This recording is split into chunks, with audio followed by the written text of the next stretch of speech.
Hello friends, आप सभी का मेरे चैनल में बहुत बहुत स्वागत है। मैं हूं अंकित सिंह और आप देख रहे हैं exam booster bye Ankit Singh.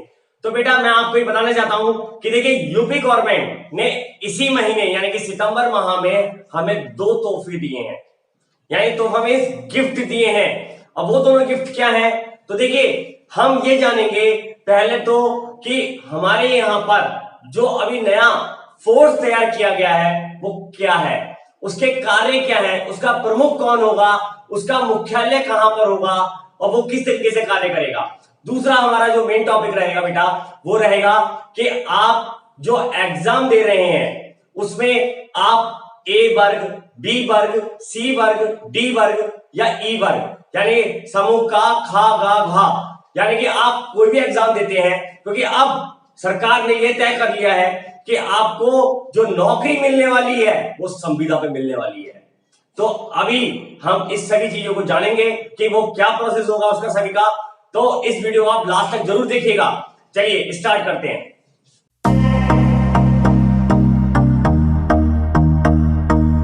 देखिए अब जो हमारी यूपी गवर्नमेंट ने नया जो आपका फोर्स तैयार किया है बेटा उसका नाम है यूपीएसएसएफ, और ये इस तरीके का जो फोर्स तैयार करने वाला देश का पहला राज्य बन गया है। यानी कि अब अपराधियों की खैर नहीं है। यानी कि इसके माध्यम से हम ये जानेंगे, सबसे पहले हम ये जानते हैं कि इसकी फुल फॉर्म क्या है। तो बेटा इसकी फुल फॉर्म है यूपी यानी कि Uttar Pradesh special security force. ठीक है बेटा, अब देखिए इसका प्रमुख जो होगा, यानी कि ये जो प्रस्ताव रखा गया था, ये बेटा अगस्त 2020 में। तो इसके लिए जो एक्ट बनाया गया है वो बनाया गया आपका अगस्त 2020 एक्ट, यानी कि जब ये प्रस्ताव रखा गया उसी के नाम पर इसका एक्ट बना दिया गया। अब देखिए इसका जो प्रमुख होगा आपका अपर पुलिस महानिदेशक, जिसको अगर हम शॉर्ट में कहें तो बेटा कहेंगे एडीजी, यानी कि एडीजी रैंक का जो भी आपका ऑफिसर होगा वो इसका प्रमुख होगा। अब बेटा इसका जो मुख्यालय होगा, मुख्यालय कहां पर होगा बेटा लखनऊ। अब देखिए ये हमने सभी चीजें जान ली कि इसकी फुल फॉर्म क्या है, इसका प्रस्ताव कब रखा गया और ये लागू कब हुआ। देखिए लागू हुआ है ये आपका 13 सितंबर 2020 को। अब देखिए हमने ये देख लिया कि प्रस्ताव कब रखा गया, लागू कब हुआ, एक्ट कौन सा है और प्रमुख कौन होंगे और इसका मुख्यालय कहां पर होगा।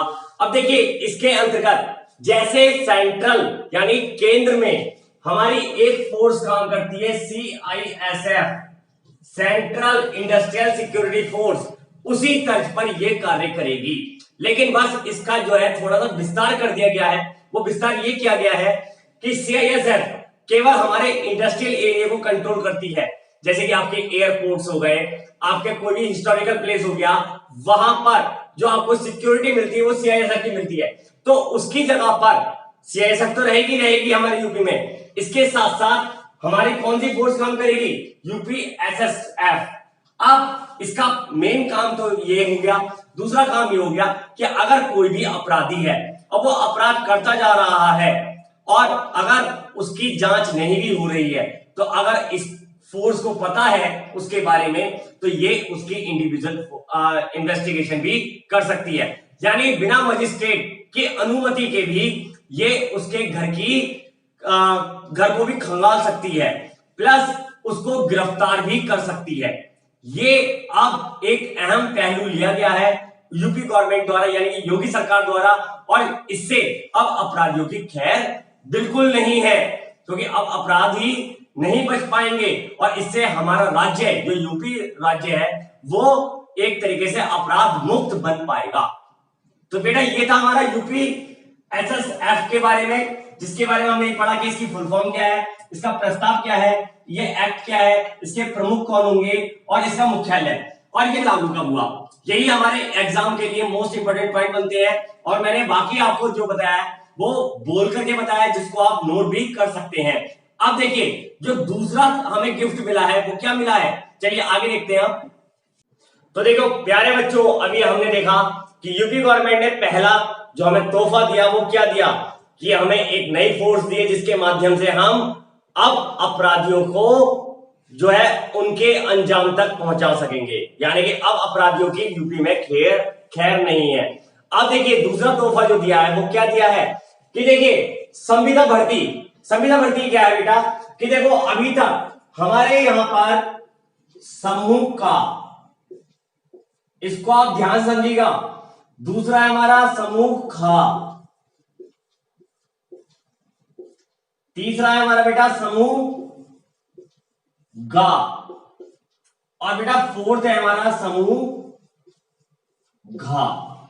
यानी कि मैं इसको आपको कह दूं कि group A, group B, group C and group D.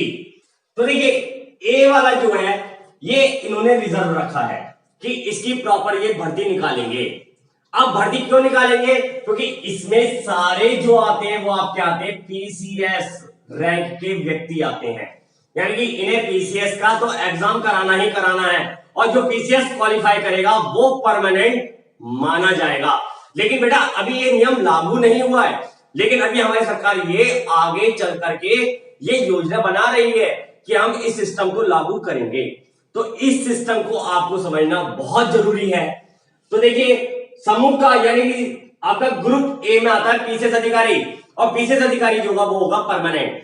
बाकी जितने भी हमारे ग्रुप्स होंगे ये कैसे होंगे बेटा, होंगे ये टेम्परेरी, और इसके लिए जो टाइम पीरियड होगा वो कितना होगा 5 इयर्स, यानी कि आपकी जो तैनाती होगी वो कितने साल की होगी बेटा, वो होगी 5 साल के लिए। अगर आप अपना वर्क अच्छा करते हो तो आपको रिन्यू कर दिया जाएगा, अदरवाइज इसके लिए आपसे आवेदन 5 साल बाद भी मांगेंगे, लेकिन उसमें रिन्यू उसी को किया जाएगा जो बेस्ट से बेस्ट परफॉर्मेंस देगा। इससे देखिए फायदा सरकार को है, सरकार को फायदा यह है कि उसे एक लंबे समय तक एम्प्लॉय को झेलना नहीं पड़ेगा। दूसरा फायदा यह होगा कि एक 5 साल के पीरियड में उसको एक लिमिटेड पैसा ही देना होगा, उसको एक्स्ट्रा भत्ते वगैरह नहीं देने होंगे, क्योंकि भत्ते अभी आप अपने घर से अपने ऑफिस तक जाते हो, यानी कि आपका डेली का ट्रैवलिंग अलाउंस बनता है वो आपको सरकार देती है।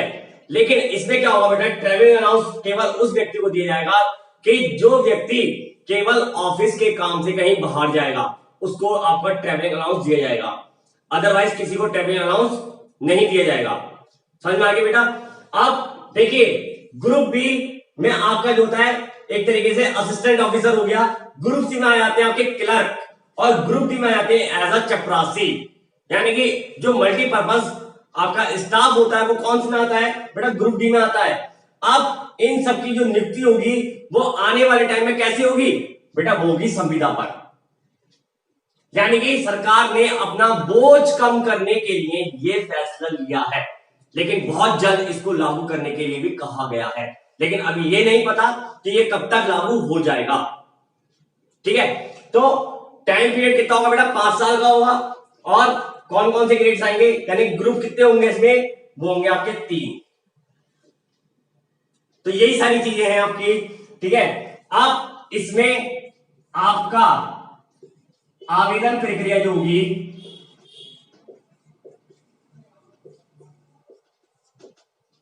ये तय कौन करेगा, ये तय करेगी आपकी यूपी गवर्नमेंट कि उसमें क्या आपके नियम एवं कायदे कानून होने चाहिए।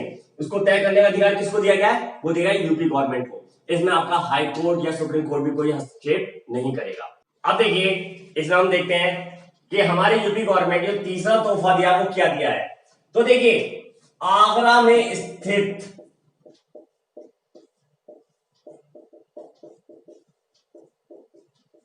आपका मुगल संग्रहालय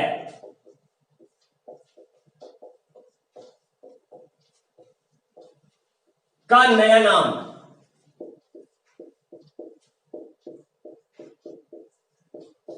यानी कि आज आपकी 14 सितंबर सन 2020 को यानी कि राष्ट्रीय हिंदी दिवस के उपलक्ष्य में इसका नया नाम जो रखा गया है बेटा वो रखा गया है छत्रपति शिवाजी संग्रहालय। अब देखिए क्वेश्चन हमारा एग्जाम में क्या पूछा जा सकता है, वो पूछेगा कि सितंबर 2020 में इनमें से कौन से संग्रहालय का नाम उत्तर प्रदेश सरकार द्वारा परिवर्तित किया गया। तो बेटा नाम होगा आपका मुगल संग्रहालय, या मुगल संग्रहालय को वर्तमान में किस नाम से जाना जाता है, तो बेटा नाम होगा छत्रपति शिवाजी संग्रहालय। क्लियर हो गया। या ये कहां पर स्थित है, तो बेटा वो स्थित है आपका आगरा उत्तर प्रदेश में। अब देखिए कई बार एग्जाम में अगर वो देता है कि छत्रपति शिवाजी संग्रहालय कहां स्थित है, तो बच्चे के दिमाग में एक ही बात पॉइंट होती है, वो क्या कि जब छत्रपति शिवाजी का नाम आया है तो ये महाराष्ट्र में ही होगा, क्योंकि मराठियों का जो राज्य है वो कौन सा है, वो महाराष्ट्र है। तो बच्चा अधिकतर मुंबई, नागपुर, औरंगाबाद इनको स्विच करेगा, लेकिन वो आगरा को कभी स्विच नहीं करेगा। लेकिन हमें स्विच किसको करना है, आगरा को करना है, क्योंकि ये जो छत्रपति शिवाजी संग्रहालय है इसका प्राचीन नाम हुआ करता था मुगल संग्रहालय, और ये कहां पर स्थित है बेटा, आगरा में, जो कि उत्तर प्रदेश में है। क्लियर हो गया। चलिए तो चलिए ये था हमारा आज का वीडियो। अगर आपको अच्छा लगा हो तो आप इसे लाइक कीजिएगा, शेयर कीजिएगा, और अगर आप मेरे चैनल पहली बार आए तो इसे आप सब्सक्राइब करना ना भूलें, और बेल आइकन को जरूर दबा दें, जिससे कि आपको मेरे आने वाले सभी नोटिफिकेशंस मिलते रहें। और मैं आपसे ये कहना चाहता हूं कि अगर आपको इन सभी टॉपिक्स के जो आपके एग्जाम के लिए मोस्ट इंपॉर्टेंट है, अगर आपको उसका पीडीएफ या टेक्स्ट फॉर्म में भी चाहिए तो आप मेरे टेलीग्राम चैनल भी ज्वाइन कर सकते हैं, जिसका मैंने लिंक इस वीडियो के डिस्क्रिप्शन में दे रखा है। तो जल्दी से आइए, मेरे टेलीग्राम चैनल भी ज्वाइन कीजिए, और ज्यादा से ज्यादा लाइक कीजिए, और आप मेरे को कमेंट में जरूर बताइएगा कि आपको ये वीडियो कैसा लगा। चलिए नमस्कार, मिलते हैं फिर एक नए कंटेंट के साथ, एक नई वीडियो के साथ। जब तक के लिए नमस्कार।